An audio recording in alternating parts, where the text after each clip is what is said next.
And now, of course, we've got to combine the sides.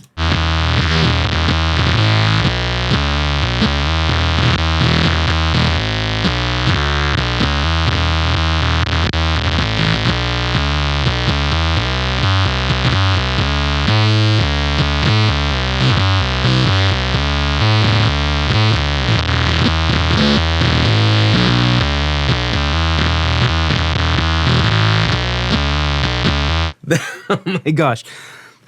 I love that setting because it turns the bass into a synthesizer.